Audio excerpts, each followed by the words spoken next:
The Board of Trustees of the Lamar Consolidated Independent School District is called to order at 6:30 p.m.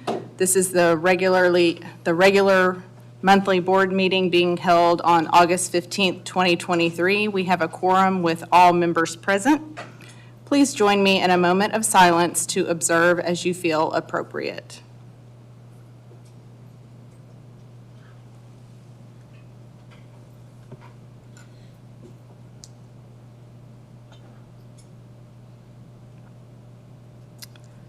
Please stand and join me for the Pledge of Allegiance and the pledge to the Texas flag led by Daniel Chavez from Wessendorf Middle School.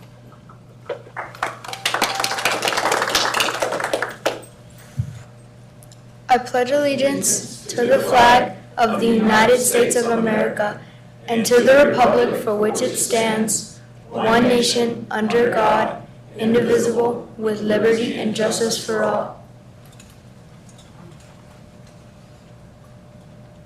Honor the Texas flag. I pledge allegiance to thee, Texas, one state under God, one and indivisible.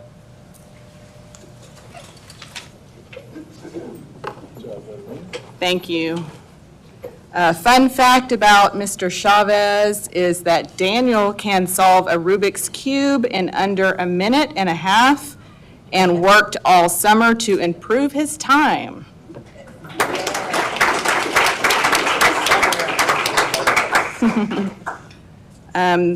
Let's see.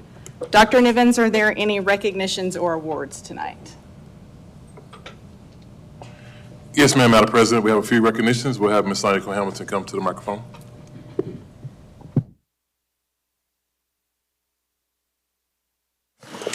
The first one this evening is Ms. Addison Hefferman. Addison, please come on up. She's a 15-year-old sophomore at George Rance High School, and she has published her very own fantasy novel called The Ruby Savior. Addie found her passion for creative writing only a year ago, but was fearless when it came to researching how to publish and promote a book. What started as a fun hobby has become quite an accomplishment for our young scholar, and recently Addie celebrated her first book signing in Sugar Land Town Center. And in her free time, she loves to read, dance, and figure skate. So we want to bring her to you, the board, this evening to present our new young author, Miss Addie Heffernan.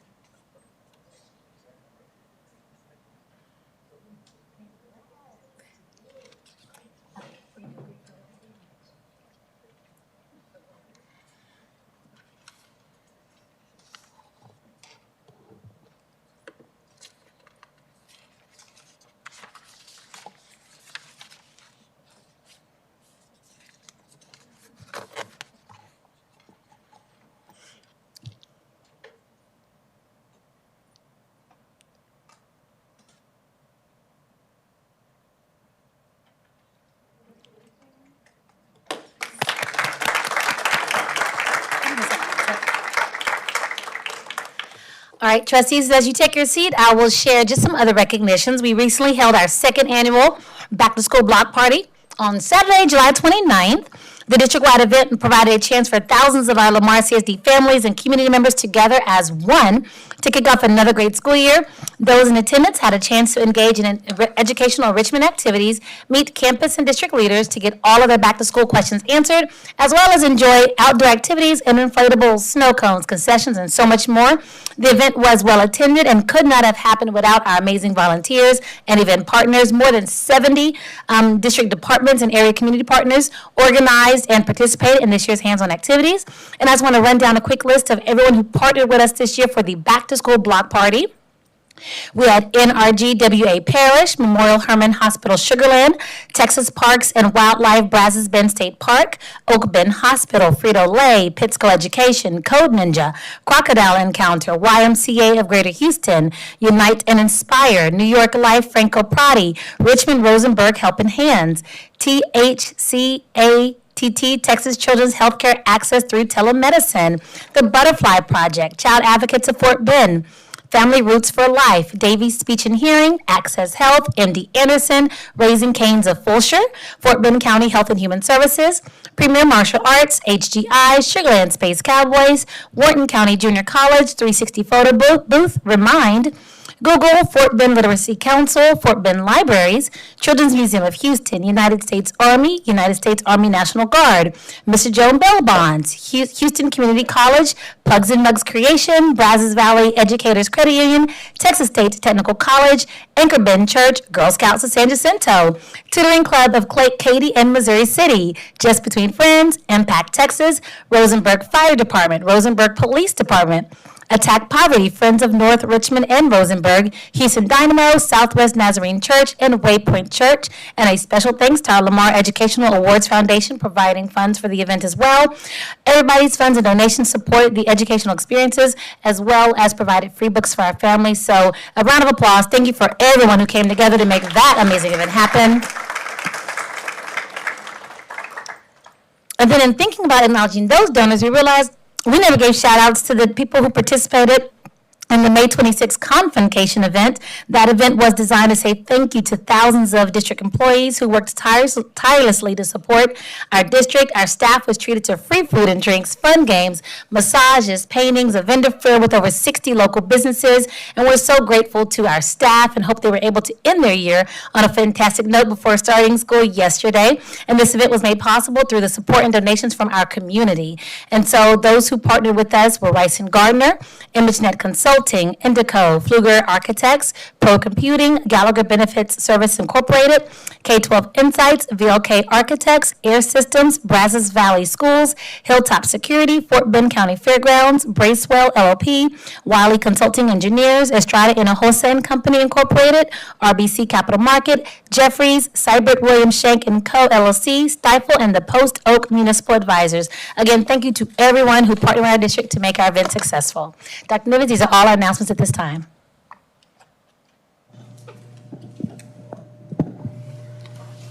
Thank you. Let's see, Dr. Nivens, are there any introductions tonight? No, ma'am, there are none. Okay. We will now have board member reports. Trustees, please keep your comments, reports to 1 to 2 minutes. Anyone want to go first? Anyone? I'll go. Go ahead. I'll go.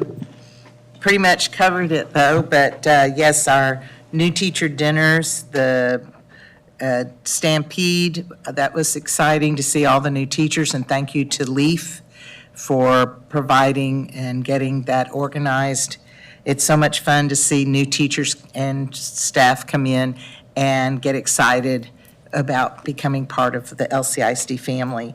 And I do want to thank everyone involved with Convocation. It was very exciting and a lot of energy in the room, and it's fun to see our schools kind of like a big old pep rally. I'm sure we'll talk a little bit more, Ms. Bronzell, about the opening of Terrell Elementary. I won't steal your thunder on that one because it's one of those openings that brings out the elite of LCISD, the people that have been here, and it's fun to reminisce with them. So I had kind of a really good time too. And I've gotten to visit a few schools, and I'm excited about another new school year. After 34 years of teaching and over 10 years on the board, I still love the first day of school. But it's better on the other side. But anyway, that's about it. Go ahead.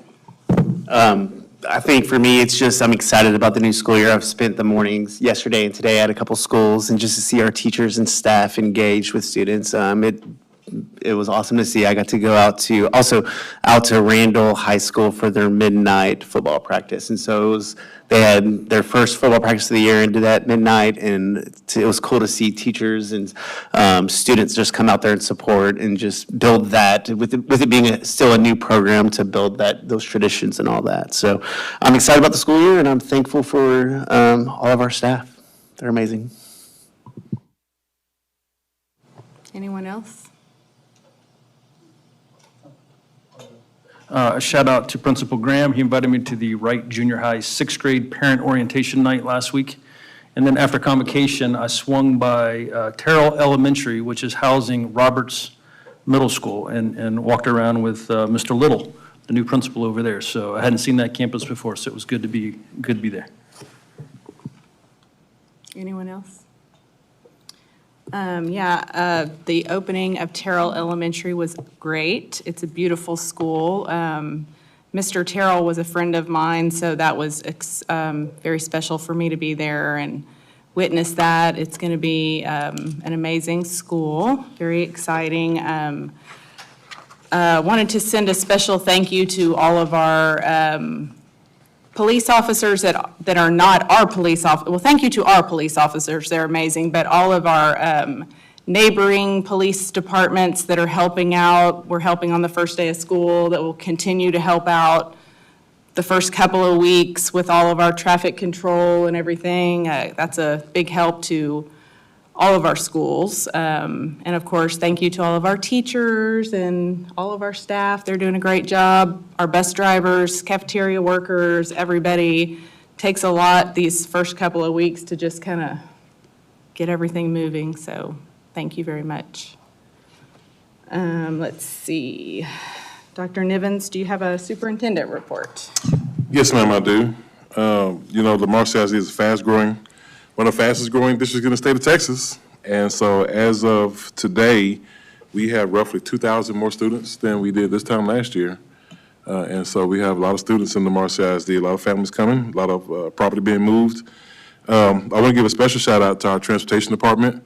What people don't know is that all of our students had routes on Friday, and on Saturday morning, there was an update to the system, and 4,000 students were deleted from the system on Saturday.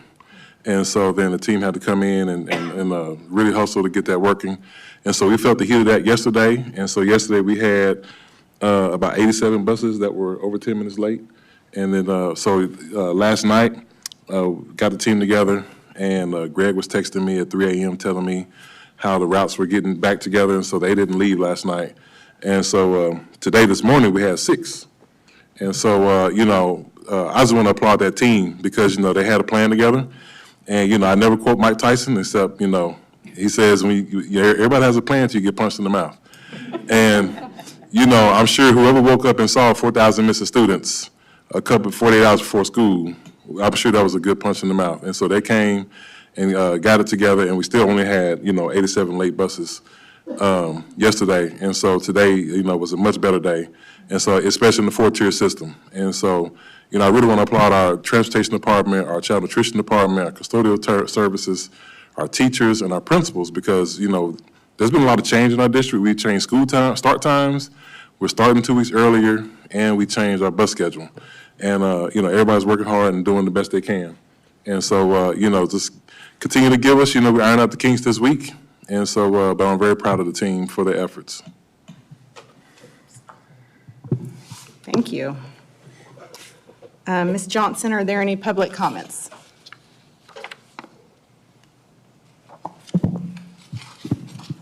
If you wish to address the board, you must fill out a card and submit it before the presiding officer calls the meeting to order.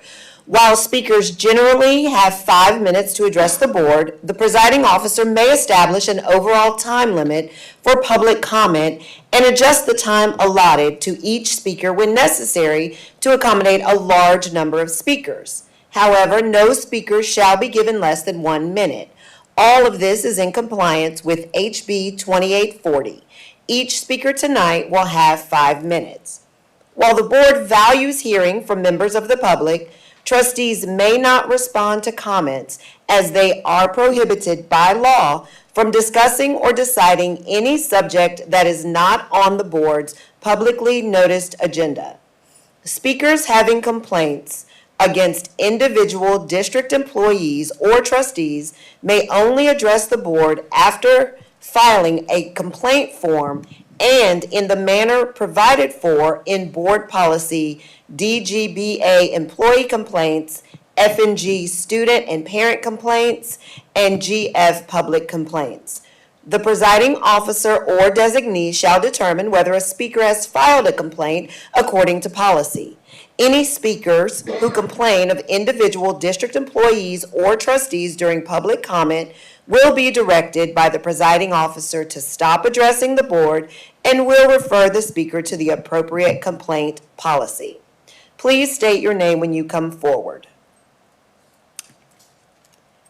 Our first speaker is Theo Ferreira.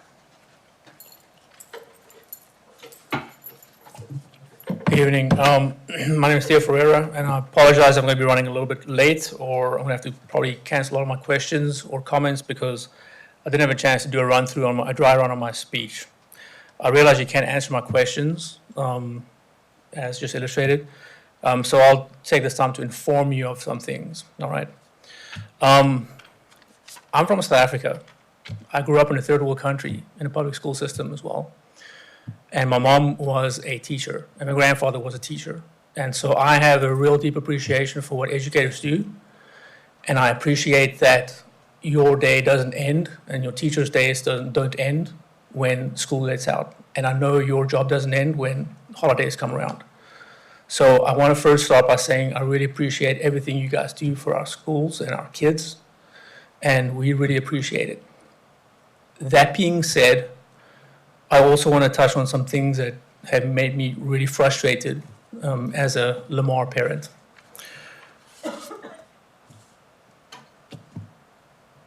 Yesterday, I think, Dr. Nivens, you mentioned that there were 68 buses later than, or 7 buses later than a certain amount of time. And today there were apparently 6. I want you to check that data because 2 of my kids had buses that were more than 25 minutes late today. And so I don't believe that I'm 2 of the 6 buses for 2 different children. I do have 3 children in 3 different schools. And 4 different people already mentioned Terrell opening. So my son is in Roberts. And so I really am concerned that I don't think the transportation department was aware that Roberts is moving to a new facility. Because if they were, then Smart Tag wouldn't illustrate a time schedule that would say that my son would get picked up by a certain time and dropped off by a certain time, when in reality, there was no possible way for that mathematically to happen. So yesterday, the bus stopped at the bus location 45 minutes late to pick up my son. But by then, I'd already taken him to school, all right? But the problem was, I also have a daughter that goes to Lehman, so they were sharing a bus because they were supposed to be on the same bus. So I couldn't go to both schools from all the traffic. So I had a friend take her. They both ended up being about 45 minutes late for school. There were no emails, no texts, no notifications sent on any of the systems to any of the parents that there was a specific problem happening for a specific bus route, either in general or specifically. For the extent to which you can communicate with us directly with the apps and the software as a service systems that you've employed, I find it strange that a text couldn't be sent out and I had to ask a bus driver what is going on. It was strange to me that the bus driver would respond and say something that is completely different to what Smart Tag schedule says, which is very simply, no, I'm going to the high school and then to Lehman and then drop all those kids off and then we're coming back for the 6th graders. That is patently not what was said in Smart Tag. So when I looked at Smart Tag and I saw that my son and my daughter are getting on the same bus and then getting dropped off 5 minutes later at Lehman and then 5 minutes later at Roberts, it was clear to me that either A, the transportation system still thinks Roberts is where it used to be, or B, we figured out teleportation. I don't think the latter is possible. So excuse me for my levity there. But today, it was not much better. However, yesterday, my 7-year-old was dropped off 0.8 miles away from her usual place where she would be dropped off. So this is another problem. Last year, the kids were dropped off 0.2 miles from their house, from their mom's house at least. This year, they're being dropped off 0.8 miles away from their mom's house. So their drop completely changed. Now, there's no reason for this because the initial drop-off point still exists. So by speaking eventually to the transportation department, we got that position changed. But it shouldn't take our effort to do that, right? Because if you have the data, you have all the information, then I'm not sure what is going on that kids who were dropped off at a certain place a year later would be, 2 months later, would be dropped off That's much further. And I think anyone can agree that dropping off a 7-year-old at 6:40, expecting a 7-year-old to be picked up at 6:45 in the morning, 0.8 miles away from her house is not relevant. It's not acceptable. I know my time's going to expire, so I want to just close off by saying that we can't accept the reasoning that it's just a first week or first day of school situation. There were some serious failures with the transportation department yesterday, and I do not think that most of those issues are as a result of just first day jitters, because on the 23rd of May, everything was fine. Thank you. Thank you, sir. Our next speaker is Daniel Chavez.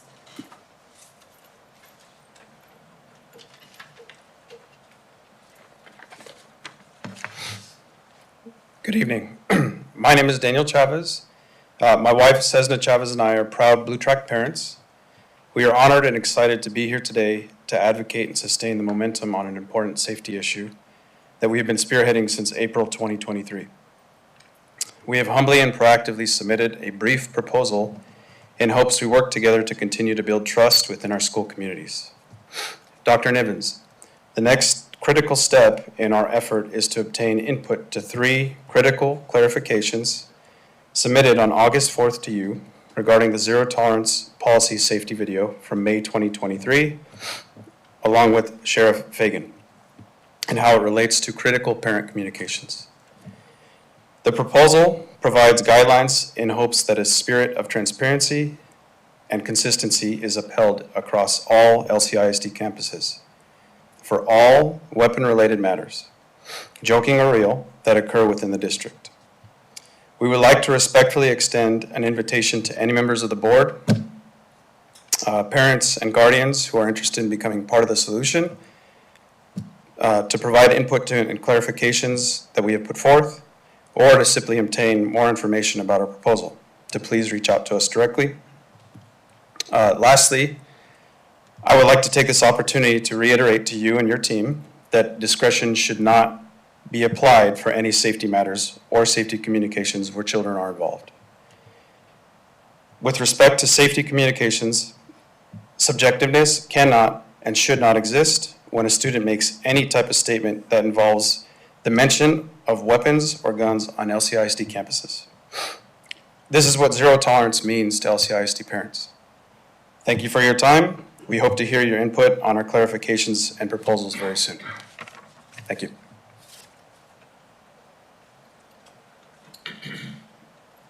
Our next speaker is Bob Simmons.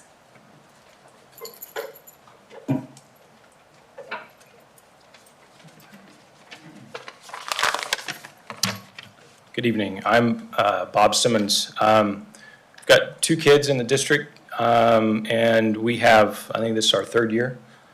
We've enjoyed it so far, but just wanted to take the time to communicate my concerns regarding the NDA that was sent to the teachers late last week.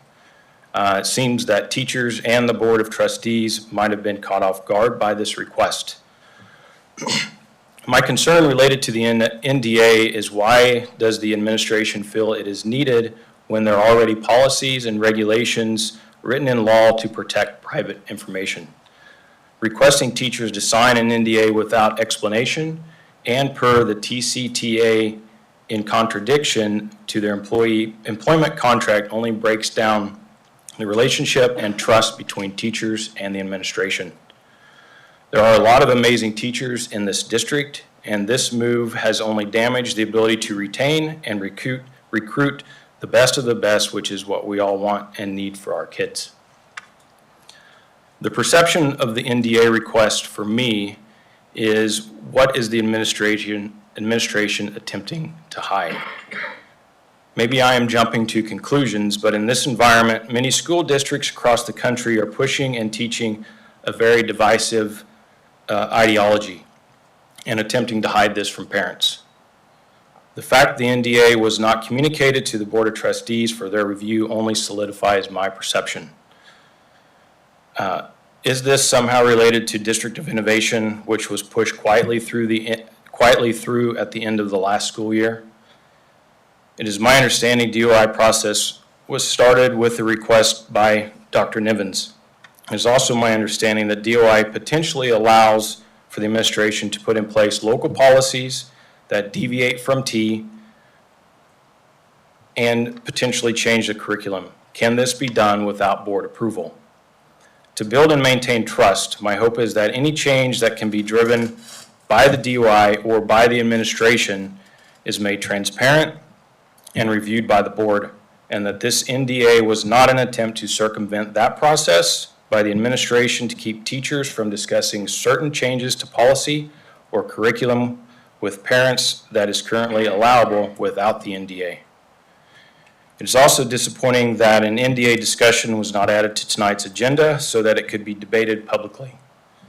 The board must conduct a thorough investigation into the motive behind the NDA and what it was, and make those results and those findings available to the teachers and the parents. Thank you. That is all, Madam President. Thank you.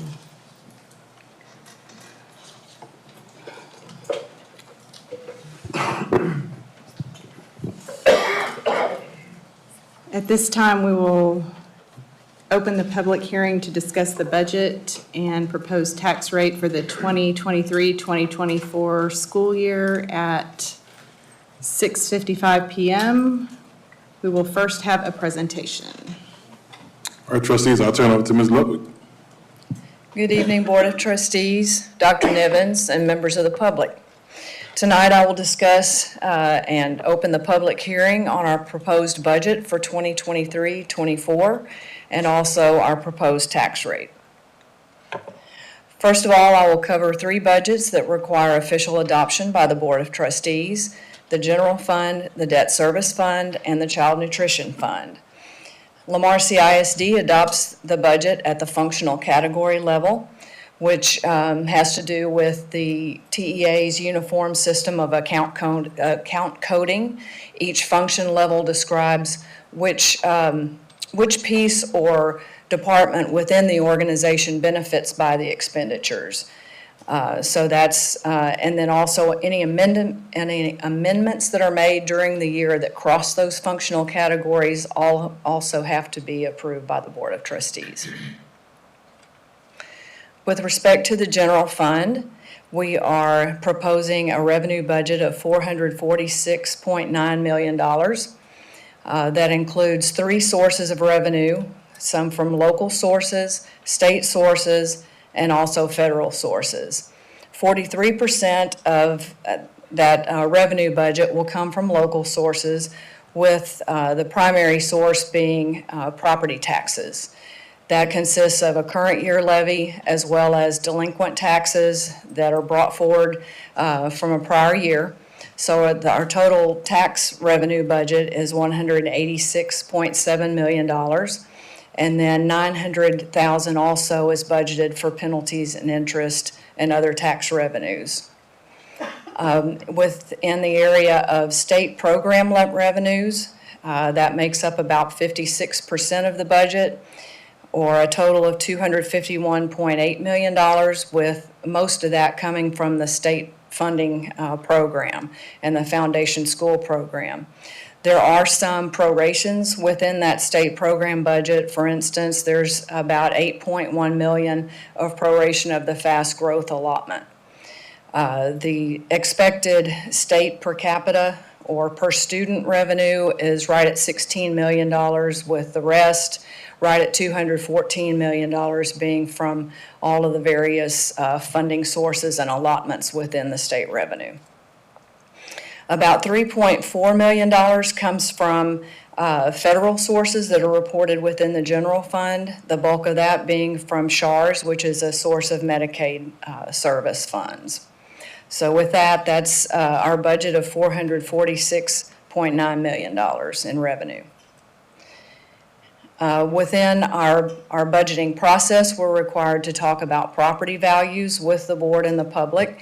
Our net certified taxable values for this year are $25.065 billion. The taxable value we use for budgeting is $24.982 billion, and that allows for some properties that are still being protested by taxpayers. Our estimated values are up about 9.06% over the 22-year values, and that's also after allowing for the increase in the homestead exemption. If you'll recall, the legislature has approved, but it will still have to go to the voters, that the homestead exemption will be $100,000 this year, up from $40,000 if it's approved by voters. If we had stayed at a $40,000 homestead exemption, values would actually be up almost 18.5%. In comparison to prior years, last year our property values increased about 24%, about 10% the year before, and about 9% the year before that. With respect to property tax revenues and the legislative changes and tax rate compression, property tax relief can be provided to taxpayers just by decreasing the M&O tax rate in relation to property value growth. That is done through the compressed tax rate. The maximum compressed tax rate is the starting point for our M&O rate, and after those calculations are done and have been approved by the state, our MCR is 0.6192 cents, and then we add 5 cents of enrichment for our Tier 2 funding sources. And so, as I said, those two items combined give us a M&O tax rate of 0.6692 as proposed for 23-24. With that rate, current year taxes are estimated at a little over $185 million, and then adding $1.6 million in delinquent tax collections, we're at $186.735 million in tax revenue. Moving on to the expenditure side, our estimated budget for the 23-24 school year is $438.074 million, with the bulk of that being from payroll costs and benefits, that total being $369.742 million. The next highest category under that would be our professional and contracted services, including utilities and things of that nature, totaling $37.51 million. Comparing the two, the revenue budget of $446.9 million to the expenditure budget of $438.1 million roughly leaves an excess revenue of almost $9 million. Those funds, if the budgeted amounts are realized as expected, we will have funds that we can deposit into fund balance, but we're developing the plan to earmark some of that to pay for costs for opening new schools, which we will be opening several each year in the next foreseeable future. Moving on to the compensation plan. The compensation plan for the district includes all budgets and pay categories that are authorized by the board and rates of pay for supplemental duties and also part-time employees. The pay schedules that are included in the plan include teacher hiring schedule, pay grade tables, there are several of those, the administrative professional, clerical, paraprofessional, technical, and manual trades. We also have a listing of all the stipends that are offered, the pay hourly rates for athletic events, concessions, fine arts events, and then also the rates paid for subs, administrators, and paraprofessionals, as well as part-time employees. For this next year, the beginning teacher salary will be $62,500, and our proposed budget also includes raises for all returning staff, being a flat raise of $1,950 for all those employees paid according to the teacher hiring schedule, and then also 3% of midpoint raise for all other staff. Moving on to the debt service fund. This is the fund that we account for monies that are used to pay for principal and interest on bonds. We are starting with the revenue side of the budget. At a tax rate of 48 cents and a collection rate of 99%, we're looking at property taxes of right at $133 million that will be dedicated for debt service only. We have a budget there for penalties, interest, and delinquent taxes of $550,000. We will be using interest earnings on capital projects funds, capitalized interest, and other sources of revenue of right at $7 million. And then we will receive state hold harmless funding for debt, which mainly has to do with the change in the homestead exemption of a little bit more than $15 million. So that would give us a total revenue budget of about $155.5 million, which is the same as our total debt service expenditures for bond principal, interest, and other bond-related fees. The principal that we will be paying this year will be a little over $34 million, and then the interest is a little bit over $121 million. So that is a balanced budget. Our tax rate this year for INS is right at 39 cents, and we're looking to go up to 48 cents, so we're proposing a 48-cent rate. And it's recommended for several reasons that we do that. We need to accommodate the significant increase in principal and interest that will be due this next year because we did sell two installments of bonds this year, the Series 23 and 23A bonds. We would also be able to achieve some certainty with the new legislation and the increase in the homestead exemption. We can save our capitalized interest, which is additional funds that are generated through bond sale transactions. We can save those funds to use in future years. And also, we have a potential to maximize savings to taxpayers by using some of these funds to pay down a significant amount of our currently outstanding debt also. We have an opportunity beginning in February of 2024 to do that. Moving on to the tax rate, we have, for the 22-23 year, we had a tax rate of $1.24.2. We are proposing a rate of 1.1492 for the 23-24 year, which is a decrease of between 9 and 10 cents in total, with the maintenance and operations rate being 0.6692 and the interest and sinking rate being 48 cents. The Child Nutrition Fund is a balanced, self-supporting budget. The estimated budget for next year is $26.06 million. The funds are generated from breakfast and lunch sales and also federal reimbursements. And the expenditures are your typical ones, with the largest being for salaries and benefits, food costs, and other supplies. The breakdown of that budget is what you see here, with $12.3 million for payroll and benefits and $13.2 being for the supplies and materials I mentioned. And with that, I can answer any questions. I have a question. So when you talked about keeping the funds, I can't remember what you called them, but the funds to possibly be used for opening new schools. So when we do bonds, is that not included in the bond, like the costs for opening new schools? Some of those costs are, but most of the funds are for construction costs. So we don't include that. I mean, we wouldn't build that into the bond. We do build a large portion of the cost to open the buildings. Okay. But we pay for salaries and benefits, which is a large cost out of the general fund.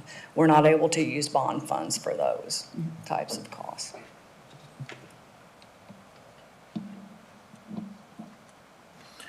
Ms. Lugwood, I talked about this today, taking our enrollment numbers, and I posted it on my Facebook page, and I had someone say, with all the growth and our schools are capped, why are y'all lowering the tax rate? And I figured, I gave an answer, but you're more articulate in this area than I am. So could you briefly talk about what the legislature did and why we're lowering the M&O rate and how we came up with the 0.66 cents? Right. There's a formula that the state uses, and there's a set growth percentage for the state that the state of Texas estimates that all of the properties within the state are going to grow by. And if a district's property value growth rate is higher than that, then their M&O rate is decreased percentage-wise by that excess growth. We are actually at the floor of the MCR calculation at the 0.6192. And then we add some Tier 2, which is enrichment funds, pennies, 5 cents of those to get to the 0.6692. Changing subjects a little bit, can you, do you have the number off the top of your head or even a rough estimate of what our total bond debt is as of this moment? I don't have it in front of me, but one of my staff might be able to pull it right quick. Can you? Yes, you're right, it is on there. And there's also a footnote on there that details out how much will be added on the sale that's closing on Thursday, on August the 17th. So am I seeing this right? It's 5.3 billion, is that right? No, it should be 2.834. The 5 billion you're looking at includes the interest through the maturity of all the bonds. So the Includes the 2.8 is the actual number. Okay, 2.8. So it's 2.8, but we're likely going to pay this out over a series of decades. Yes. So it's probably going to be closer to 5 billion as we're sitting here right now. With the interest. With the yes. interest, that's an accurate statement, is that right? Yes, but periodically, we have opportunities to refund or refinance bonds early, and we take advantage of those opportunities. And we actually have an opportunity to do that this next spring as well. Thank you.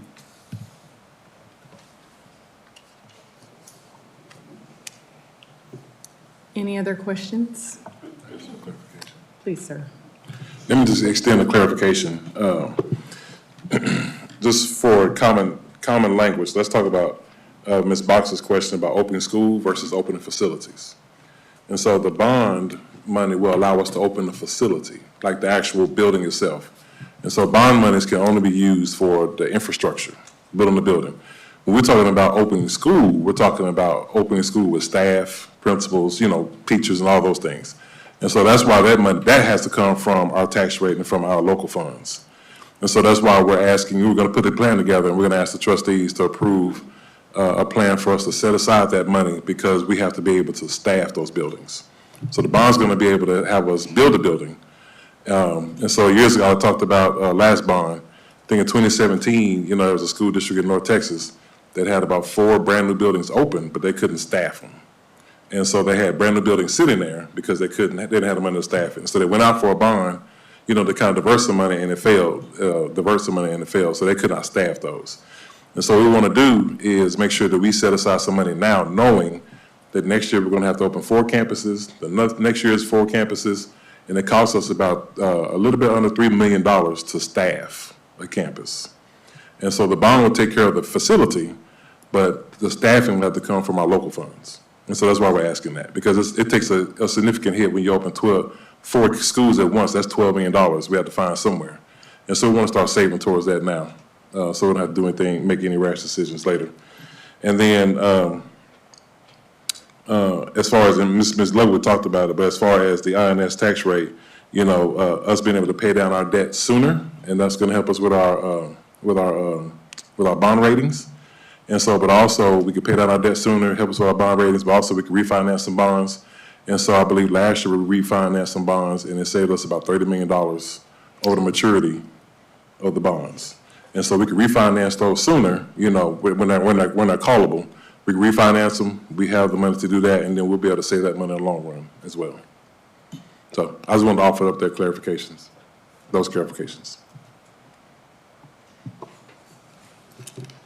Thank you. Any other questions or comments? Okay. This is the time in the public hearing where the public has the opportunity to comment.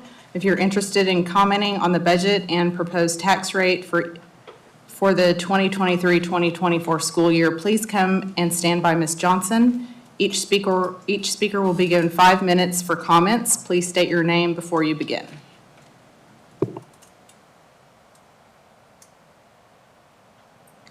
As we wait, I do want to say that we're lowering the tax rate by almost 10 cents. I just want to make sure we're clear on that. We're lowering the tax rate by almost 10 cents. Lowering the tax rate by almost 10 cents. Here, here, yes. You don't want to make a comment, you just have a question? It can't be answered. You can ask the question, but we can't answer the question. But you can come over there. No, I was just. Y'all can't answer. Okay. Okay, then we will close the public hearing. It is 7:14 PM. And at this time, we will take action on the consent agenda. Are there any items that the board would like to pull? I would like to pull. Yes. Item J, K1, and K6. Let me write that down. I'm sorry, I didn't hear you. J, K1, and K6. K1 and K6. Okay. May I have a motion to approve the current consent agenda with the exception of items J, K1, and K6? Okay, Mr. Welch makes the motion. Do I have a second? I'll second. Mr. Hubenek makes the second. Is there any discussion? No discussion, and I now call for the vote. All in favor of approving the current consent agenda, say aye. Aye. Aye. Any opposed? The motion carries. Okay, and now we will go through the pulled items. Someone's going to come up to discuss those, is that correct? Okay. Okay, so that's going to be item J. That's the first one. So I guess we need a motion first, is that correct? So we'll need a motion to approve consent agenda item J.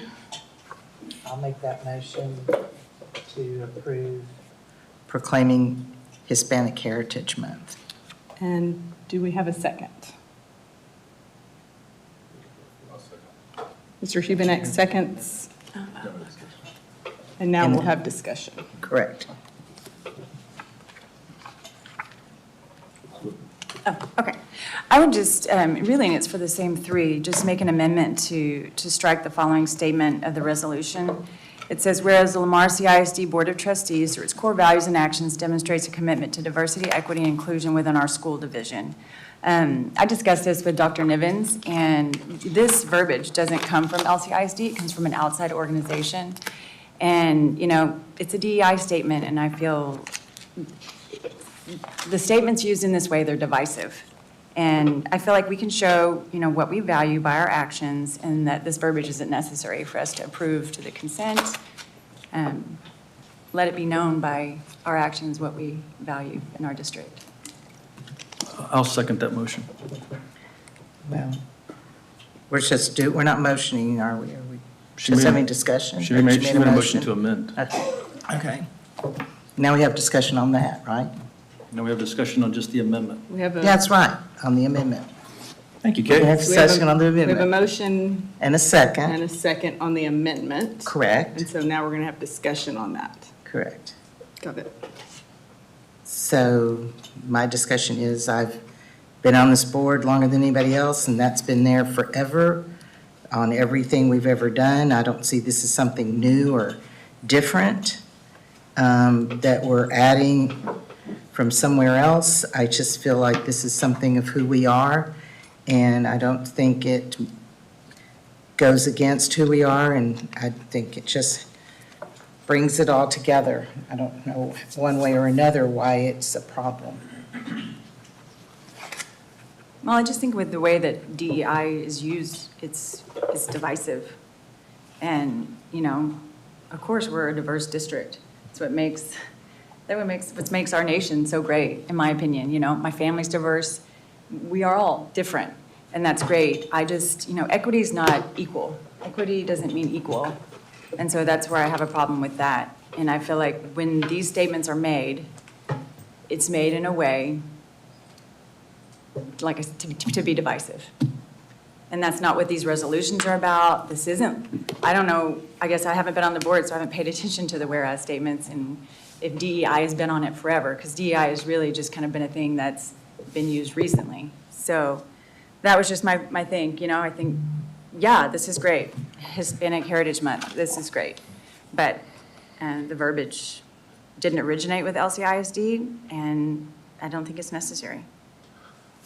Those three words, DEI, like individually, are good words. Put together in that sentence, it has that connotation of, either way. I would like for us as a board to discuss what those three words mean to us within the framework, within the vision, looking at through the lenses of education here in Lamar CISD. So we talk about diversity. We are the third most diverse county in America, and that's one of the things that we definitely want to celebrate. That we want to learn from it. We want to celebrate the wins and then walk alongside each other in those challenges and all that. The equity part, and you mentioned equal, and there's a massive confusion on what we want to do. Sometimes unequal treatment is fair. And so when I think about that, unequal treatment is fair, I think about wheelchair ramps. That is unequal treatment that is fair. We look at, think about in the 80s, the war on hunger and making sure, coming and seeing where students can't learn if they're hungry. So our systems, our government created systems to make sure students are fed, whether they're lower income and all that kind of stuff. So we want to make sure that would be an unequal treatment, but it's fair because everyone's going to be able to eat and all that kind of stuff. And so then we look at inclusion, and I think President Brunzel, I would like to maybe even propose us having a board workshop or something to where we can talk about these things. Because I don't think we can even like define them in this right here. But I would think about what would it be like if we remove that word inclusion and put the word belonging?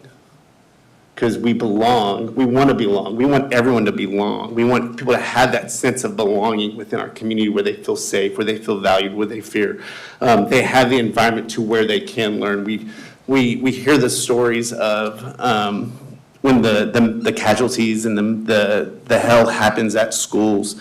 And one of the things that's resounding is that there were loners, they were all alone, all that kind of stuff. So I want to look at these three words, look at how we represent ourselves as a district. I think about that integrity is birthed out of accountability. And so we have to have some words in there to where we're going to be our litmus test. So we know those three words, they're triggering. For me, they're triggering. I'm like, I don't want to base our hiring off of this. I don't want to base our staffing. I don't want to we don't need to go there. But we need to celebrate through looking at the lenses of education in Lamar CISD and knowing what we know about our community, knowing what we know about the students we represent, how when you have a diverse community, you also have a wealth gap that is enormous. And so we have all these things. So I don't want to totally dismiss it, but I want to propose that we create a space for us as trustees to have dialogue about what does that mean? Because in my profession, I serve students that are under-resourced, our high school students. And so I see this day to day, every day, where I'm like, okay, I'm walking alongside a student, trying to get McKinney-Vento filled out for this student, working alongside the social workers and our wraparound specialists. And I'm making sure that our, coming alongside the school district, making sure our parenting and teen mamas have vegetables and fruits and all that kind of stuff. So I want to propose an opportunity for us to sit and chat. Maybe it's a board workshop, maybe it's something. I don't want to just strike it, but we do need to be aware that those three words can be used in a way that we don't want within our school district. We don't want to lead with these things because on everything we're saying, it could be flipped and misinterpreted and perception and all that. So, but, yeah.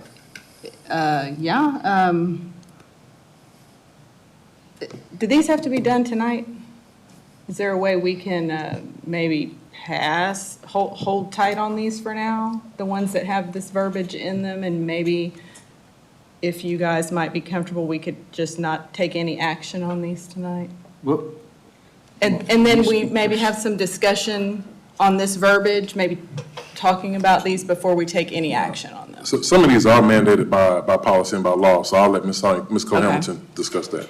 Yes, thank you, Dr. Nivens. So the Hispanic Heritage Month resolution is not it's not a part of policy. However, the other two that were pulled, the Women's Independence Day resolution and the American Indian Heritage Day resolution, are part of board policy. And those two, it's a stack of them, but those two in particular, one does fall in August, and so we typically bring things to you all early in advance so that it can be approved and then celebrated in real time. The American Indian Heritage one falls in September, and so if we were going to include those in this year's celebration, then tonight would be the time that you would approve them. And so to answer your question, President Brazel, we can always get with our legal counsel and see, if there's a stipulation on a timeline on when those have to be approved. I don't know off the top of my head if the law says this must be approved by a certain date. We don't have that information, but we can ask our legal counsel to review that and give the board some guidance on that if y'all so choose. Can I ask something? since we're in the comments section, Yes. we got to remember, this is a resolution to celebrate Hispanic Heritage Month. Yes. The fact that, Zach, you were talking about, we need a commitment to diversity. We are one of the most diverse counties in the nation. We already have policies that we're gonna hire and we're gonna educate anybody that walks in our door and anybody that applies to our district that is qualified, not based upon race or gender or those kind of things. So this is already a resolution honoring folks with a Hispanic heritage, so I don't understand the reason to keep the word, the phrase commitment to diversity there. I mean, we're already committed to diversity by educating whoever walks in our doors. And this resolution itself is talking about honoring folks with one particular ethnicity. So I think that striking that whole sentence is a good thing. So when you say it's not in policy, or it is in policy, so this exact wording is what goes into our policy? No. No, ma'am, no. As trustee Bach said, we do receive sample language from either a governing body that's proposing the resolution or sometimes a special interest group that proposes a resolution, but we do have the ability to amend. And I'm not saying that we're going to throw the baby out with the bathwater by no means, that we're not, and I totally agree with you. We have a commitment and we have laws and all that kind of stuff for it. I don't want us, the public, to view that, like, we're striking one sentence, so we don't value those three things individually. So I think that's just a clarification that we know that a lot of times people hear sound bites and snippets and all that kind of stuff. So I'm not saying, I just want to say, like, maybe we propose and we just talk about what do these mean and how do these affect our students that we're through the lenses of education, because looking at those three words through other lenses that don't apply to us, and that's what sometimes the media throws that, and it's like, no, we definitely don't want to look at it through those lenses.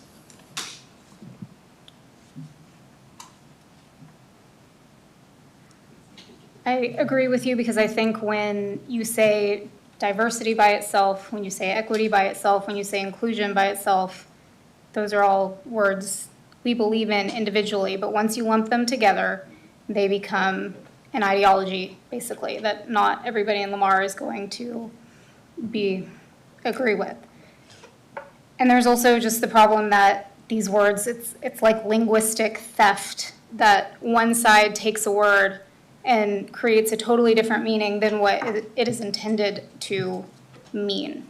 So I like your idea. And I agree. Like, I want to be able to own that for ourselves. And Lamar CISD, we're going to lead that effort for us. We're not going to allow some media outlet lead that for us. We are going to, our words are going to match our actions, not going to match somebody else's actions, or our actions aren't going to match somebody else's words. So as we're leading this district, I want to do it where we're leading with authenticity and we're leading for us. And so, I mean, like, I agree when you're reading like this, so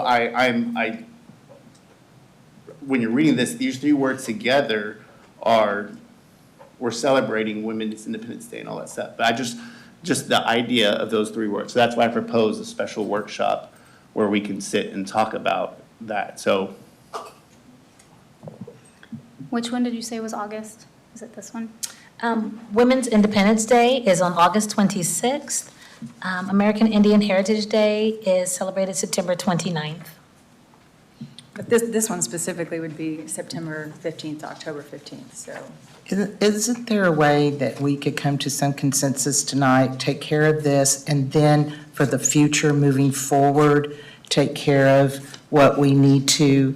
I hate to put a stick in the cog of the wheel of trying to get some of this done, and then we can sit down as you proposed as a board and take time. I hate doing anything rushed and out of I want to do things for a reason and not just for, it feels right to me, if that makes sense to you. So I think maybe we should just move forward tonight, and then we are supposed to be having a board workshop in the future, and that could be on the agenda. And then we can go forward to when these are proposed to us again and have them better verbiage in there that we can have a consensus with. Well, we would just take a vote on the motion to strike the sentence and vote, right? Yeah. Yes, can you restate your motion? I think Yeah, I just have to- it, but just, I want to Yeah, be sure. just to amend it, to pull the following sentence from the resolution, that's all. yeah, and I can vote for that for this one if we have the understanding that, like, hey, we're gonna make a commitment to figure out what this means for Lamar Consolidated. And so that we are attacking and moving forward appropriately within the lens of education. So if we support the motion, we're striking the sentences. Correct. So, do you want that motion to be for all three, correct? Can we vote It's on the all? same sentence. All three at one time? Yes. Let me make sure I have this. Yeah. Let me make sure I have this written down right here. So that would be on item J, K1, and K6.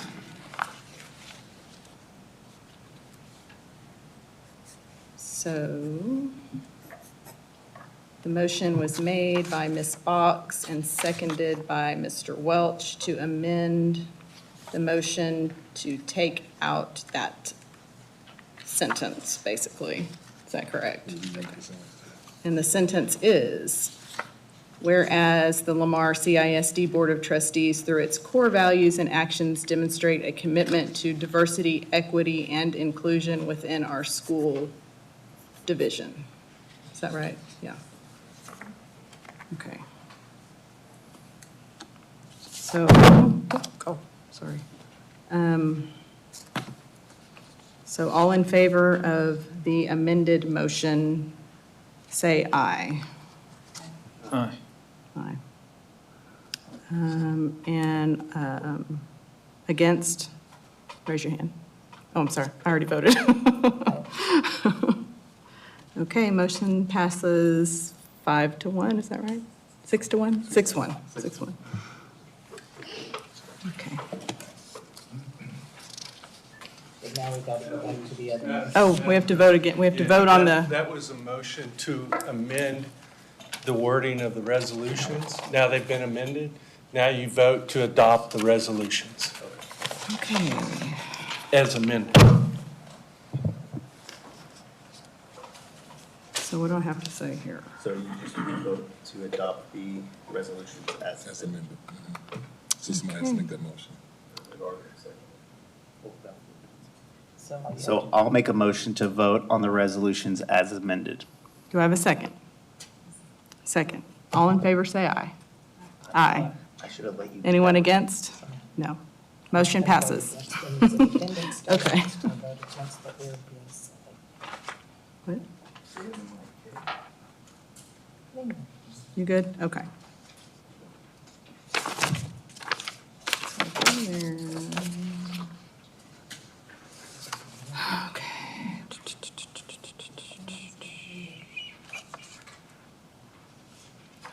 Okay, at this time, we'll take action on the action items.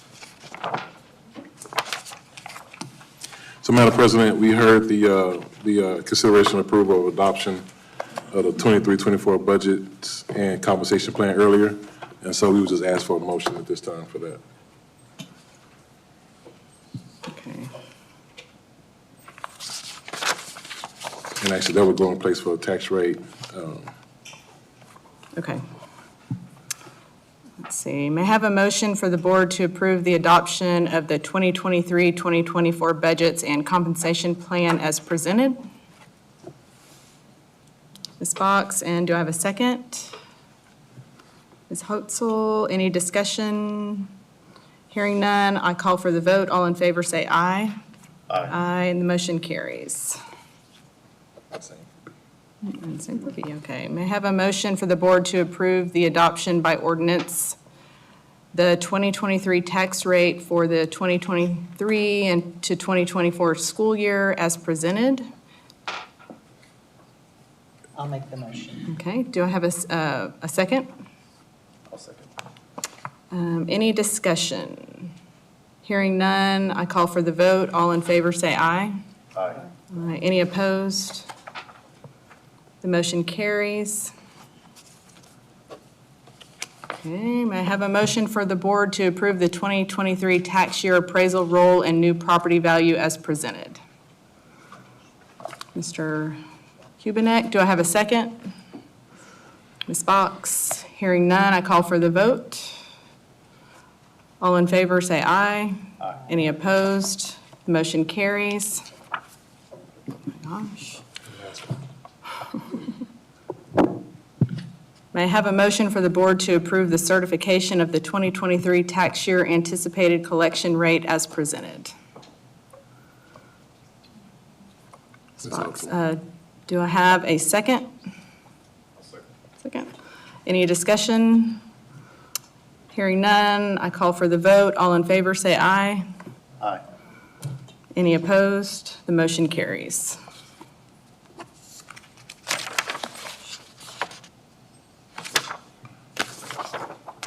Okay. He's up, okay. All right, trustees, next we have Mr. Buchanan up, and so we have, this is going to be a multifaceted approach to this. Mr. Buchanan is going to come up and talk about discussion, possible approval of order calling bond election for Trader Stadium repairs. Mr. Buchanan. Good evening, Dr. Navy, Board of Trustees. Tonight we will discussion and possible approval of calling a bond election for Trailer Stadium repairs. The scope of work, if you remember during the 22 bond preparation, when we started looking at this was the priority one list. We separated that away from the approximately $48 million that we have for the campuses and left Trailer Stadium by itself. This is the same document that we produced there. It's the same totals. That document, if you'll look at the line above, what was the spreadsheet that we presented for the overall cost and what we proposed to the tax rate, tax voters on our Prop D of our 2022 bond election in November.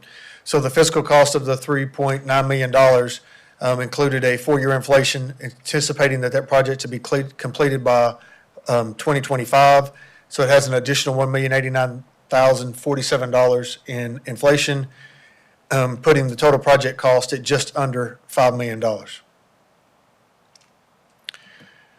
Again, the major scope of work for this would be replacing the lighting that you see that we're having to constantly go in, and they're incandescent lights that have to repair.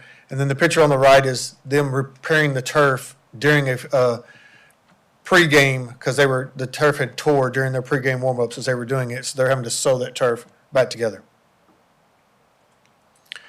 Since then, we've identified additional scopes of work that is needed. We need some foundation and structural issues with our bleachers, along with bleacher planks.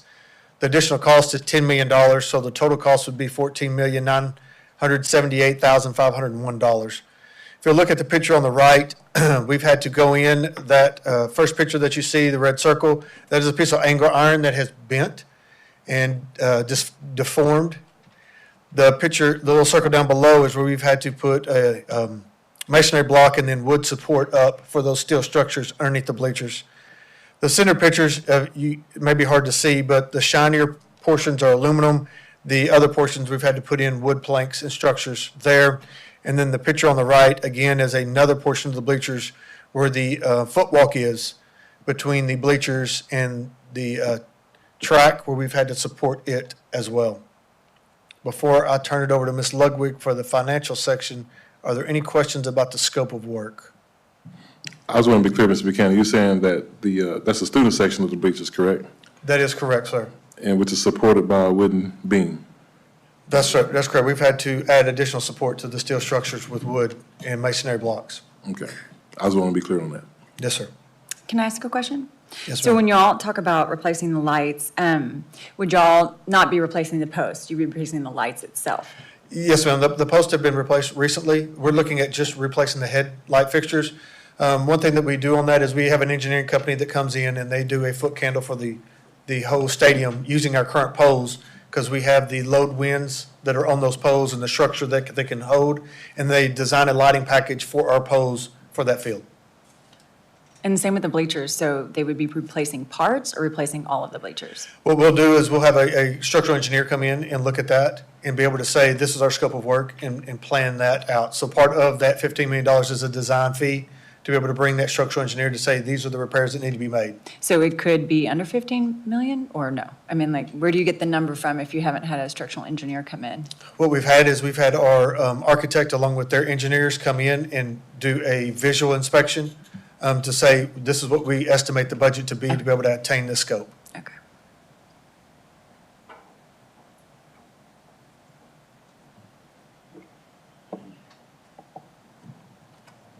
Thank you.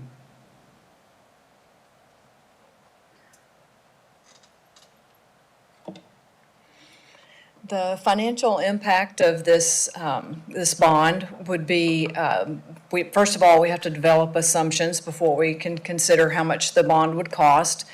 We're looking at $15 million in principal. It would be issued next spring. The annual interest rate that we're estimating it to be would be 4.5%. We would have a shorter amortization or payback period of 20 years. And then we're looking at the same value that we just used for budgeting at $24.9 billion and a 99% collection rate. The annual debt service on this would be $1.15 million, and the 48-cent tax rate that we just, that you guys just adopted for this year would take care of that, as well as some other existing funds that we have. The impact, again, to this bond, we would still be reducing the overall tax rate by almost 10 cents, and we would be able to accommodate the new payments. With that, we'll move on to student services. Any questions for Ms. Ludwig? Refresh me, what was it on the bond last time? How much were we asking for to fix Trailer Stadium? Do you remember?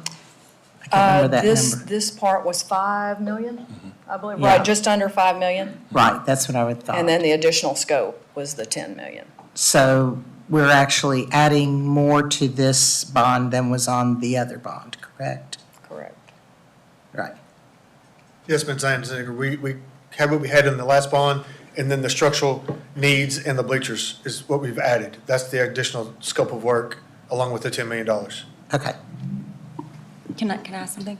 So I know that at some point there were cuts made to programs across the district, and both in high school and junior high. What did those cuts actually pay for? I mean, and I think it was cuts to coaching staff as well. Right, that's what's coming up next, is the Oh, student okay. services impact, yes. Mhm. Okay. All right. Dr. Waits? Good evening, trustees, Madam President, Dr. Nevins. This portion of the presentation will be presented by our interim athletic director, Mr. Gavin.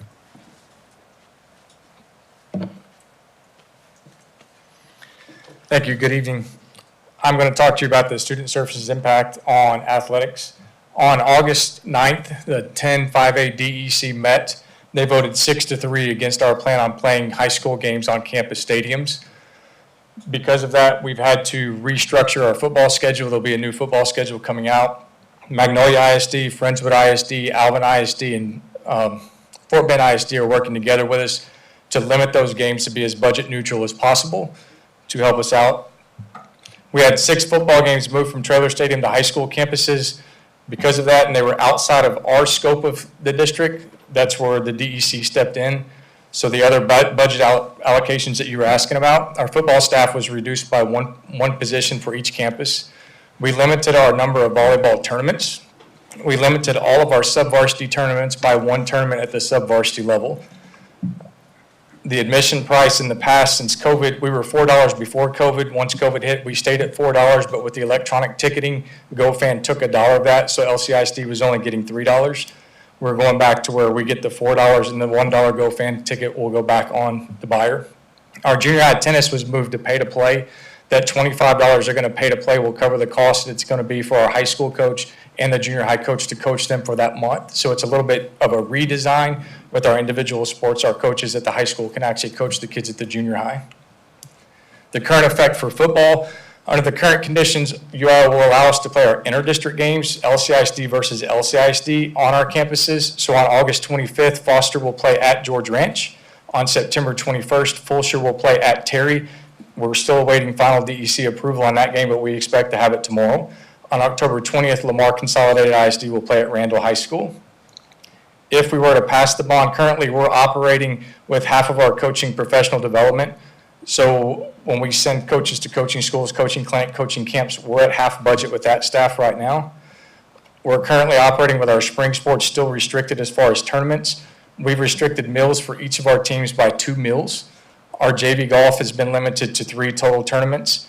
Our freshmen are only allowed to play same site, same day as our JV tennis. In the past, you've had JV tennis and freshman tennis. We've combined those to save the day. Our sophomore baseball is restricted to in-district play only currently. Our current operating procedures, athletics will continue to operate on the decreased budget that we have if we have to pay for the lights next and for the bleachers next. Our athletic funding will have to be used for those things as opposed to using it for the turf for next year. The limited use on the stadium by other departments, what people don't realize is since the last football game of last year, we have not had any football practice. We have not had any band practice or rehearsals in our stadium. We have not had any Lamar Consolidated soccer practice or Lamar Consolidated ISD soccer games within our stadium. It will limit our ability to host the marching band festival. It will limit, we limited LCHS Senior Sunrise has traditionally been done at Trailer Stadium. They did it at Mustang Field this year. Any questions?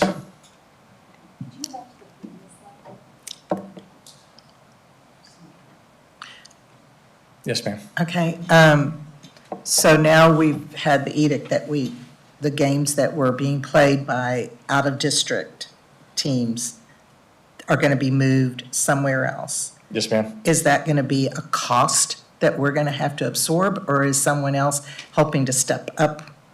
It's a little bit Because of- that was the whole purpose that we didn't want to spend. We've got other school districts working with us. The 2 games that affected, the 2 school districts that affected was Magnolia ISD with 2 teams, Magnolia West, and Friendswood.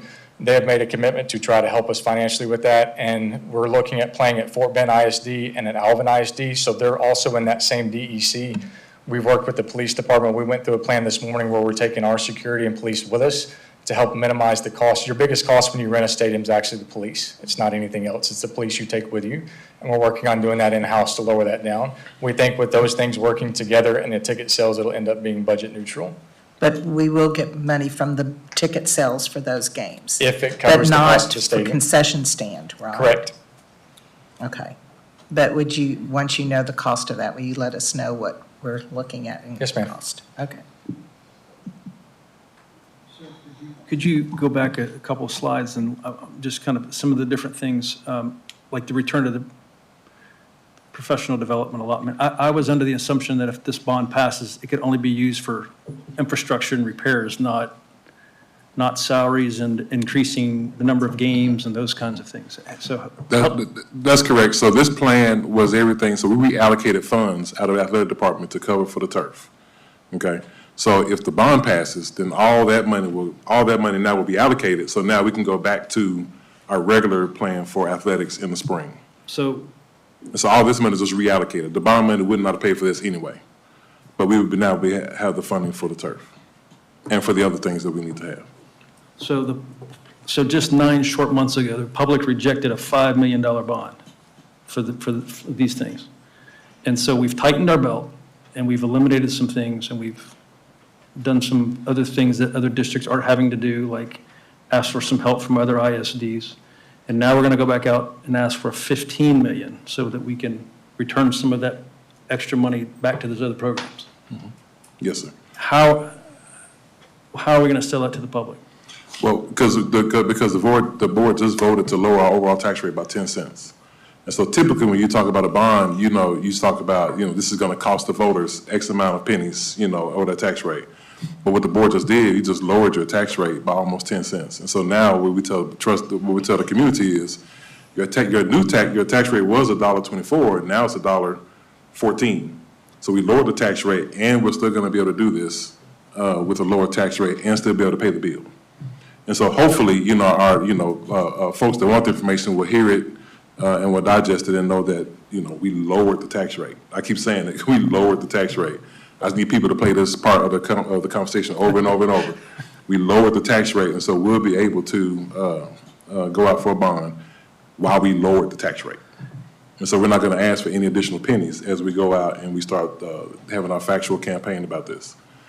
And what's the anticipation for the next round of bonds for schools? Would it be 12 months later? We're looking at. For schools? Yeah, for 2024, because. Probably spring of 25. Spring of 25. I mean, we're on a 2.5 year cycle, because remember we have to build 23 schools by 2030. And so, we're fast growth. And so this last bond only addressed about 10 schools. And so we still have more to come. And now I think our number has gone up. I'm in conversation with Greg. I think we're up to like 26 or 27 now at about 2033, 2034. And so we still have quite a few schools to build. So we can do this while lowering the tax rate. I'll also say that Fort Bend County is doing a bond also at this time. So it's kind of a good time to tag on. And I think when you're looking at it too, when you're bringing in security and safety of even being in the stadium, we're losing revenue, not just because we can't use it, but we can't open it up to let anyone else use our stadium, which we have gotten money from when people use it for playoff games now that we have an amazing press box. Yes, That ma'am. there's a lot of people that look into, we want to use your stadium, and we're having to turn them away because I know we get extra revenue from that. So it's kind of a win-win, but it's also to a point that I wouldn't want my students in the student section of the stadium stomping their feet during a football game and for their security. So I think that that's where we have to look at it, that we're doing this for the safety of our students. And that's what I was going to say, the additional scope of work of safety. I'm having flashbacks right now to when I was in high school, and one of my friends that I hung out with all the time disappeared because she fell through the stadium. And she was about third way up in the stadium, and because it was unsafe conditions. And so I'm having like very real memories right now of the trauma that we experienced as a student section when all of a sudden one of our dragonettes was no longer there. So I think the safety is a thing that we've got to focus in on. That, I mean, if we have unsafe conditions, then we need to address it. And this was a wood bleacher section and all that kind of stuff that it's like, wow. Those are absolutely valid. Just to make the point, if this passes in November of 2023, the football season will have passed by the time we get this money and make those repairs. So if it's unsafe, we're going to have to make those repairs before this thing passes at all, if it passes the board tonight. Okay, so I guess it was April, and y'all made the budget cuts. It was about $500,000, and we said that was going to pay for the turf, just the turf. Yes, just the top layer of the turf only. The top layer. So now the turf costs $1.2 billion, so is there more to it, or million? Is there more to it now that we're not just doing the top layer? And to clarify my statement, I mean, this was a higher up where this incident happened. It was not where our student sections were. And it's not in our and it's not in our school stadium, district. Not in our district. So to clarify, this is like where we are having these issues is not apples to apples, but it's. Yes, gotcha. Yes, Ms. Hall. So one thing that we're looking at now is just a very plain, there's no branding. It is just a grass turf. It has no money to do any kind of substrate, anything to add impact resistance on the, underneath the bottom of the turf itself. So that's what we're doing now. It is just a bare bones putting grass on the field. If the bond passes, then we were able to come in and actually help with the infrastructure, also lay down some impact layers underneath it and put branding on our turf. Okay, so are we? I want to clarify because I words can be mistaken. You said the word grass. I'm sorry, turf. Artificial turf. Artificial grass, turf, Not yes. natural grass, artificial turf. Yes, sir. Yes. So we are moving forward with doing that, or we're waiting to see if the bond passes to do it all? Does that make sense? So currently, right now, we have a small window of time between post-football season and the rest of spring sports. So we're working with vendors to get that purchase order done now to encumber the funds so that they can start producing it. If November, if the board calls for the election and November it passes, then we can amend that purchase order after the election, knowing that we have additional funds to do a different scope of work. But it allows that production to start and us get in line, because there's other people that the turf manufacturers start to look at to say, where does this turf go and can we put other fields? So then instead of installing the new turf in like December, we would be looking at next fall for brand new turf? No, ma'am, we would Okay. still be installed December, January, February, that time frame. But what it allows us to do is get in the production line. And then by the time, if the bond is successful, for us to be able to modify that and them to bring in the new additional scope of work as well, and still keep within that time period. And then, so this turf had a life of 10 years. Are these new turfs we're putting in, do they have about the same Yes, ma'am. life? Yes, So shouldn't we save money every year maybe to go towards that cost? It's not a rainy day fund, but it's just like you would for your house, home maintenance. So yes, ma'am, in 2003 is when the turf got originally installed. And then in 2013, our board and our taxpayers decided to re-turf it using bond funds. Okay. That's why it was used to go to the bond election in 2023 to redo the same as well. So up until now, that was the method that the board and the taxpayers had approved to replace turf at that point in time. Okay. And then we're still only using one side of the stadium this year? Is that correct or no? No? No, I thought we said that in, When they're at their schools. okay. If they're on their school campus, there's only bleachers on one side of the stadium, with the Okay. exception of Terry, but at Terry, there's no restrooms or concessions on the opposite side. So it's like homecoming going to be able to be normal with the drill Homecoming, team? everybody's homecoming will be at Trailer Stadium. Okay. Every game at Trailer Stadium will be as normal as it ever has been. Let me clarify that. Let me throw a wet blanket on that. We have to make sure that the stands are safe for students. And so, Coach Gabbard and his team and our maintenance team will be monitoring that foundational piece every single week. Because, our students get pretty rowdy, and it's great that they do. They have a lot of school spirit. And so what I don't want to do is say that every game is going to be normal, and then come October, I have to make a decision and say, now, our engineers say, now, this part of the stadium is not safe. So now we have to rope that off and make sure no one sits in that. And so I just want to make sure that we're clear on that we have to make sure that our students and our staff and our parents are going to enter into a facility where it's not going to crumble down under them. And so I want to make sure that we say that, because, we're not hiding anything. We're not hiding anything. And I've said it during the bond cycle, is that like with our cap and overflow, you're going to buy a home looking at a school, and you're going to have to go to a different school because we're building schools. And so same thing with this. We're going to judge every single week. First off, that's why we're limiting games and limiting participation on the field. But every week, I'm going to depend on Coach Gabbard and Greg and his team to give me a report to make sure that space is going to be safe. And the moment they say, Dr. Nivens, it's not going to be good, I'll let you guys know, and then we're going to have to say, this section we can't use. And so then we just have to readjust. And then, so just hypothetically, if the bond doesn't pass, we keep all these budget cuts? Yeah, so the bond doesn't pass, we keep these cuts, and then we come back and reprioritize turf over foundational safety in the stands and lighting. And so then we reprioritize, because at first it was just the turf and other things. So now we reprioritize that. And if we say, well, the foundation is going to be the most critical piece, then we go back with our budget cuts, we fix the foundation, we continue the budget cuts, and then we fix the lights, and then we continue the budget cuts, and we fix the turf. So, I mean, we're going to get it done one way or another. You know, our job, you know, we educators, we fix stuff. But, you know, it's not going to come without a little bit of gnashing of the teeth. Can I ask a question? So is there, I mean, this is our only stadium, so obviously we need to take care of it and it needs to be safe. But is there a way where we could break this bond into two separate bonds so that you have the necessary, like there are things that are necessary to repair? And then maybe things that are additional. I don't know, I just feel like the cost has gone up so much. I think a lot of people are gonna say, you know, I guess I was surprised when the last one didn't pass.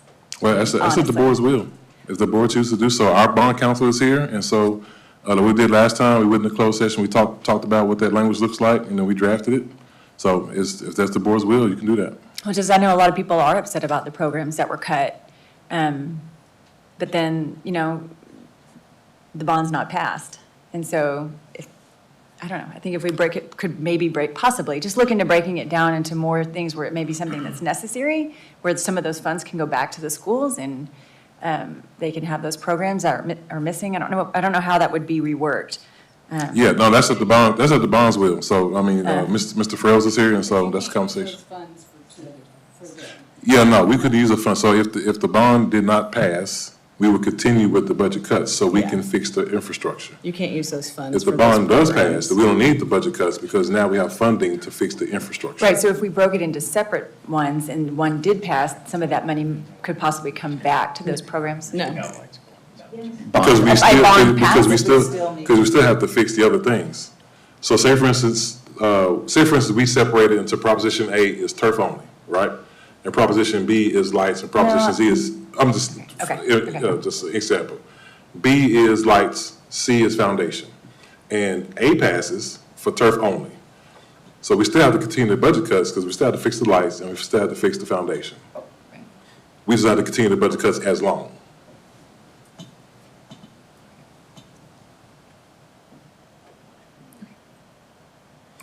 But what you're asking is possible. Our bond counsel's here, and the board can decide. I mean, possibly put all safety issues in the bond. That's at the board's will, whatever the board decides to do. Okay.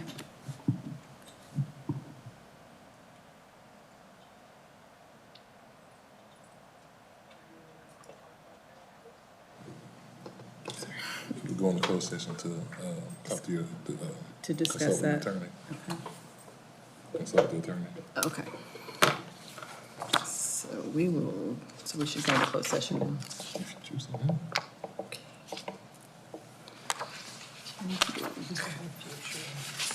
Yeah.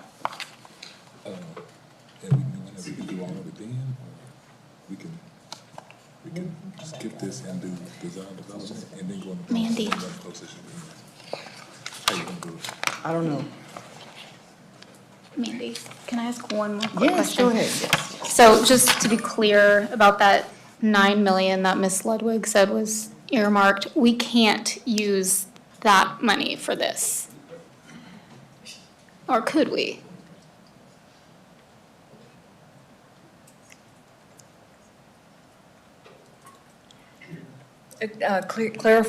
Clarify for me which 9 million? That we have earmarked for the opening of future schools? The excess revenue of this budget. Some of that could be allocated. Of course, that would be up to the board. Well, I mean, I know you have already have it earmarked for certain things, so like what would the consequences be? Well, we would, Let me clarify, we don't have anything earmarked. I mean, so our job is to present that and recommend that to the board, and the board, earmarks that. And so we haven't decided exactly what amount will be earmarked. That's our next plan. I'm just imagining the public saying they have $9 million over here, why don't they use that? So I just want clarification. I'm not saying I think really the key thing is the $9 million that we might have as an estimate. Because the only way we will have that additional 9 is if the revenue comes in at exactly what we budgeted and the expenditures are exactly what we budgeted. We could have more or less than the 9 million. Okay. You know, if we're about to have another legislative session possibly, so there could be some changes there. And, you know, there's a lot of variables, so it's But like kind of hard to. Joe said, like, one consequence could possibly be just not being able to pay teachers, not being able to physically open the school. Correct. Right. And truthfully, all of this, to me, is safety, whether it's the turf, because it's the safety of our players or our students, and with the lights. I feel like all three really fall under the category of safety in essence. And so that's something that, like you said, Ms. Box, this is our only stadium in town. We really need to keep it where we can use it religiously every week, and the parents and teachers and kids know that it's a safe place to go. So when y'all say roofing, what roofing needs to be replaced? So there's two sections. One of the main roof is the game day locker rooms that are over there that the board remembers when you changed for graduation and things of that nature. A lot of that money that's earmarked for that is both locker rooms, showers, and air conditioning, along with the roof in that facility. That's where the majority of that money is going. That facility has been used, and Mr. Gabbert can be able to talk about who uses it and when they use it. So when we have a football game, that's our home team locker room unless Lamar Consolidated is playing. If they're playing, they're in their field house and the visiting team is in that locker room so that we can keep them separated on the fields. We also use it for graduation. You guys have been in there for that. We've used it for we call it our LGI in athletics. That's the biggest place we have to put people in to have a coaches meeting, things like that. We use it as storage as soon as football is over.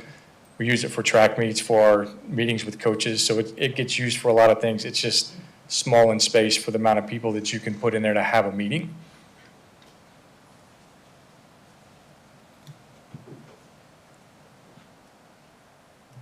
Any other questions? Okay, we're going to hold off on voting on that right now. So we'll talk about it in closed session, so. Let's open your council in closed session. Yeah. So I guess you want to future action items? All right. So next we have our future action items. So Mr. Buchanan is going to talk about our design development prototypes. Good evening, Board Trustees and Dr. Nivens. We'd like to bring forth a discussion of our design prototypes for Elementary 35. And we have prototype 1. So I just reminded Board of Trustees earlier on tonight, we had a floor plan for prototype 1 and prototype 2. So we're just earmarking these to let you know which one of the two will be we talked about tonight. To remind the board, Elementary 35 is going to be on the Tomas Junior High Bank, Tomas High School Banks Junior High School site. It will be located at this section on the southeast corner of the quad. This is just to remind the board that the board approved this in April, the design development for Tomas High School and the design development for the Banks Junior High. So we'll be taking this on August the 21st to a design committee that voted on the design development for the last two, but this will be option 1 that they look at. Option 1 is very close to the elements that were used in the Tomas and Banks. Option 2 has a little bit of designs, but it's changed some of the structural elements on the outside, the different materials used on the exterior of the facility. And option 3 is a little bit more radical contemporary design for that facility. Our architect, we have had them review all 3 of these designs, and all 3 of them have the same cost associated with all 3 of them. So they have assured us of that. So we're just bringing forth these options to the Board of Trustees.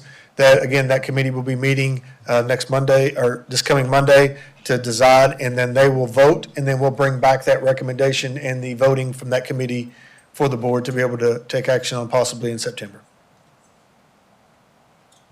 Can I ask a question? Are any of those 2-story, or they just have the view of being 2-story? It is just the architectural elements of 2-story. No, ma'am, they are all 1-story schools. Okay.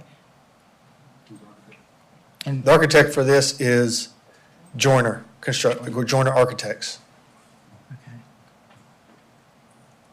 I'm sorry, that one looks like Georgia.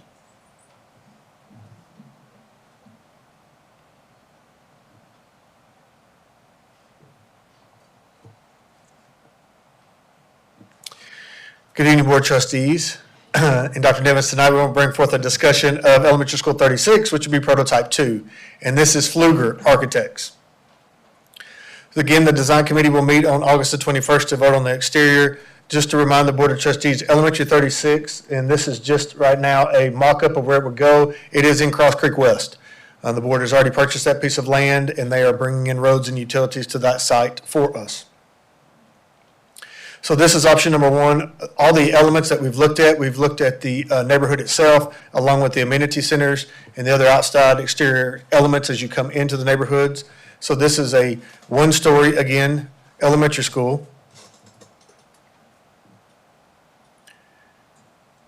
Again, they have changed the exterior and the finishes on it. And then they have put a little bit more contemporary design out for that facility.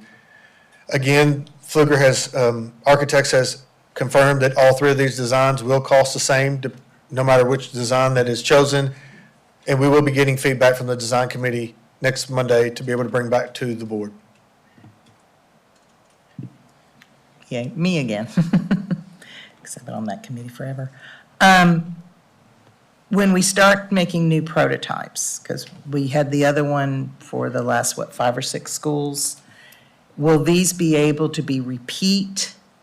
Or as we move forward, we will always be creating a new prototype for our elementaries? Or is it going to be depending upon the site in which they are going to be? No, ma'am, what we looked at is this year we did Gray and Terrell Elementary together, and we realized that was a tremendous workload on a single architect. So at that point in time, knowing that we'll be opening 2 elementary schools, at least for the near future, pulling the 2 prototypes. So the plan is to open a new prototype of each every year till 2030. So we're buying these prototypes to use for the future and just deciding which one goes where? That's correct. Okay, because I don't know if the new board members, but it costs us every time to create a new prototype. That's correct. The fee is half once you start using for the architects and engineers to repeat a design. So their fee gets cut in half after we do the initial prototype design. And then the exterior will continue to change, depending on what it is with different materials as we go through the neighborhoods. But that was the design we'll lay out for the next. In which they've probably seen, because we've used the same prototype of high schools, but none of them look the same. That's on the correct. outside.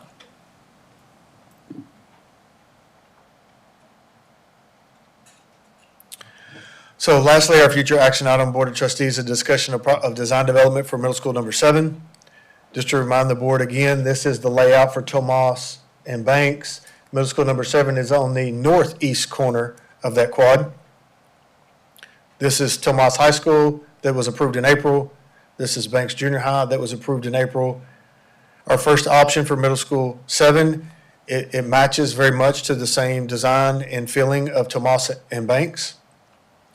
Option 2, again, it tweaks the exterior and changes some elements on the outside. And design 7 is a different design as well, again, changing different materials and architectural designs of it. This is PBK. PBK has assured the district that all 3 of these designs will cost the same.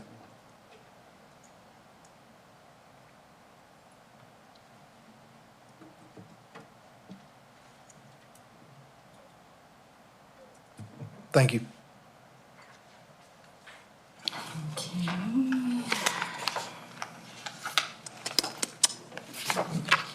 That's it, I got closed session.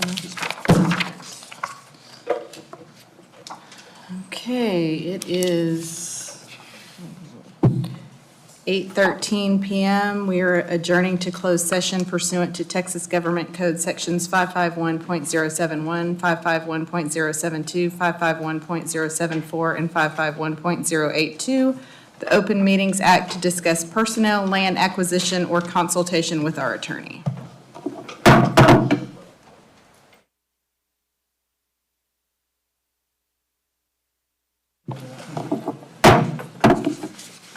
We're now back in open session. It is 9:25 PM and we have a quorum. May I have a motion to approve an order by the Board of Trustees of Lamar Consolidated Independent School District calling a bond election to be held within said district, making provisions for conduct and giving of notice of election and containing other provisions related thereto. I'll make that motion. Mr. Lambert makes the motion. Do I have a second? Ms. Danziger makes the second. Any discussion?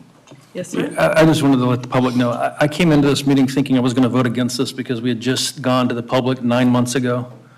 But I think it's responsible to let the public decide this issue, so I'm going to support it. Any other discussion? Hearing none, I call for the vote. All in favor say aye. Aye. Aye. Any opposed? The motion carries. Okay, and is there any other motions? Madam President, I move that the Board of Trustees approve the land purchase for secondary 8 schools, elementary school 41 and elementary school 45 as discussed in closed session. Do I have a second? Ms. Hotzel makes a second. All in favor, say aye. Aye. Opposed, say no. Motion passes. Okay, let's see. Are there any items on the future no, that's not right. Hold on. Are there any future agenda items that the board would like to add?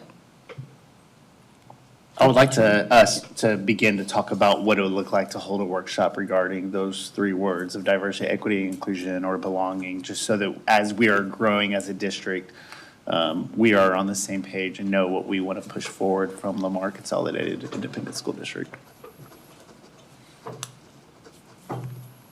Okay, sounds good. Anything else? Okay, the meeting is adjourned. It is 9:27 PM.